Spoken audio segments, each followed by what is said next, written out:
ಸಾಗರದ ಜನತೆಯ ಆರೋಗ್ಯದ ಕಾಳಜಿಯಿಂದ ಜುಲೈ 18ರಂದು ಶನಿವಾರ ಸಾಗರದ ಶಂಕರ ಮಠದ ಸಭಾಂಗಣದಲ್ಲಿ ಉಚಿತ ಹೃದಯ ತಪಾಸಣಾ ಶಿಬಿರವನ್ನು ಹಮ್ಮಿಕೊಂಡಿದೆ ಎಂದು ಶ್ರೀ ಮಾರಿಕಾಂಬಾ ದೇವಿನ್ಯಾಸ ಪ್ರತಿಷ್ಠಾನದ ಅಧ್ಯಕ್ಷರಾದ ಎಂ ನಾಗರಾಜ್ ರವರು ತಿಳಿಸಿದರು.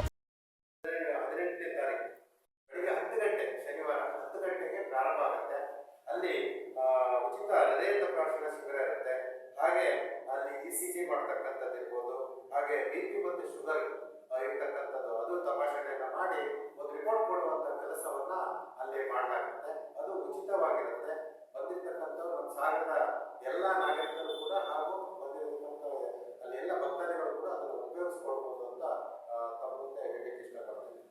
ಪತ್ರಿಕಾ ಭವನದಲ್ಲಿ ಸುದ್ದಿಗೋಷ್ಠಿಯಲ್ಲಿ ಮಾತನಾಡಿ ಸಾಮಾಜಿಕ ಸೇವಾ ಕಾರ್ಯ ಉಚಿತ ಹೃದಯ ತಪಾಸಣಾ ಶಿಬಿರವನ್ನ ಶ್ರೀ ಮಾರಿಕಾಂಬಾ ದೇವಿ ನ್ಯಾಸ ಪ್ರತಿಷ್ಠಾನ ಮತ್ತು ಶ್ರೀ ಶೃಂಗೇರಿ ಶಂಕರಮಠ ಸಾಗರ ಹಾಗೂ ಅಭಿನಯ ಸಾಗರ ಇವರುಗಳ ಆಶ್ರಯದಲ್ಲಿ ಮಾನ್ವಿತಾ ಹೆಲ್ತ್ ಕೇರ್ ಚೆನ್ನೈ ಇವರ ಸಹಯೋಗದಲ್ಲಿ ಸಾಗರದ ಸಾರ್ವಜನಿಕರುಗಳ ಆರೋಗ್ಯದ ಕಾಳಜಿಯಿಂದ ಉಚಿತ ಹೃದಯ ತಪಾಸಣಾ ಶಿಬಿರವನ್ನ ಆಯೋಜಿಸಿದೆ ಎಂದರು.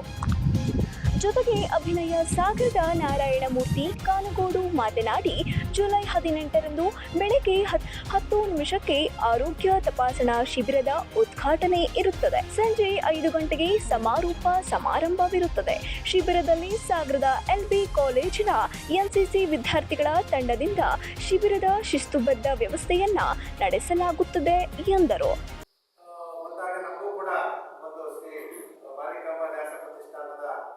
ನಾವು ಈ ಕಾರ್ಯಕ್ರಮವನ್ನು ಮಾಡಬೇಕು ಅಂತ ಒಂದು ಮೊದಲಿಂದ ಇಚ್ಛೆ ಇತ್ತು. ಯಾಕಂದ್ರೆ ನಮ್ಮ ಉದ್ದೇಶನೂ ಇದೆ. ಯಾಕಂದ್ರೆ ಮಾರಿಕಾಂಬ ಸೇವಾ ನಮ್ಮ ಇದರಿಂದ ಒಂದು ಸೇವೆಯನ್ನು ಮಾಡಬೇಕು. ಆ ಕಾರ್ಯಕ್ರಮದಲ್ಲಿ ದೇವಸ್ಥಾನದ ಬರ್ತಕ್ಕಂಥ ಭಕ್ತಾದಿಗಳಿಗೆ ಹಾಗೂ ನಮ್ಮ ಜೀವ ಸದಸ್ಯರುಗಳಿಗೂ ಕೂಡ ಒಂದು ಉಪಯೋಗ ಆಗಬೇಕು ಅನ್ನೋದು ನಾವು ಕೂಡ ಒಂದು ಮಾಡಬೇಕು ಅನ್ನೋ ಒಂದು ಉದ್ದೇಶದಲ್ಲೇ ಇರ್ತೀವಿ. ಆ ಸಂದರ್ಭದಲ್ಲಿ ನಮಗೆ ಒಂದು ಅವಕಾಶವನ್ನು ಕಲ್ಪಿಸಿಕೊಟ್ಟು ಮಾಡಬೇಕಾಗುತ್ತೆ, ಹೇಗೆ ಮಾಡೋದು ಅನ್ನೋದ್ರ ಬಗ್ಗೆ ಒಂದು ಚರ್ಚೆ ಆಯಿತು. ಅವಾಗ ನಮಗೆ ಶೃಂಗೇರಿ ಶಂಕರ ಮಠದಲ್ಲಿ ಸ್ಥಳಾವಕಾಶಕ್ಕಾಗಿ ಉಚಿತ ಹೃದಯ ತಪಾಸಣಾ ಶಿಬಿರದಲ್ಲಿ ಸಾಗರದ ಹೆಚ್ಚಿನ ಜನರು ಪಾಲ್ಗೊಳ್ಳುವ ಮೂಲಕ ಆರೋಗ್ಯ ತಪಾಸಣೆ ಮಾಡಿಸಿಕೊಳ್ಳುವಂತೆ ಶಿಬಿರದ ಆಯೋಜಕರು ಮನವಿಯನ್ನ ಮಾಡಿಕೊಂಡರು. ಸುದ್ದಿಗೋಷ್ಠಿಯಲ್ಲಿ ಶ್ರೀ ಮಾರಿಕಾಂಬಾ ದೇವಿನ್ಯಾಸ ಪ್ರತಿಷ್ಠಾನದ ಪ್ರಧಾನ ಕಾರ್ಯದರ್ಶಿಗಳಾದ MD ಆನಂದ್, ಖಜಾಂಚಿ V ಶಂಕರ್, ನಾರಾಯಣಮೂರ್ತಿ, ಶರಾವತಿ C ರಾವ್ ಉಪಸ್ಥಿತರಿದ್ದರು. ರವಿ 9 ಲೈವ್ ನ್ಯೂಸ್ ಸಾಗರ.